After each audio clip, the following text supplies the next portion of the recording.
ছবিটার রিভিউ খুবই ভালো, তবে আমি জানি না আমাদের টাইমিংটা ঠিক নাকি, কারণ অনেকের শুনলাম যে ছেলেমেয়েদের পরীক্ষা চলছে এখন, কারণ আমাদের টার্গেট গ্রুপটাই হচ্ছে যে 12 বছর থেকে 30 বছর বয়সের।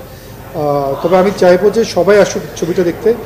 ম্যাড ম্যাক্স একটা এপিক ফিল্ম এবং খুবই এনজয়েবল একটা ফিল্ম। আমরা তো মুভি দেখি, এটা একটা মানে সোশ্যাল ইভেন্টের মতো, যে সবাই মিলে একসাথে একটা জায়গায় যেয়ে একটা জিনিস এনজয় করার মতো একটা বিষয়। তো আমি চাইবো যে সবাই পরিবার নিয়ে এসে ছবিটা দেখুক, এনজয় করুক, এবং আমি মনে করি যে এটা কাউকে ডিসঅ্যাপয়েন্ট করবে না, কারণ এটা এত ভালো করে করেছে। আমি শুনেছি যে এখানে ক্রিস হেমসওয়ার্থ আছে এবং এটা একটা উইমেন সেন্ট্রিক ফিল্ম, এবং এখানে আসলে শিক্ষণীয় এবং ইন্সপিরেশনাল কিছু ব্যাপারও আছে।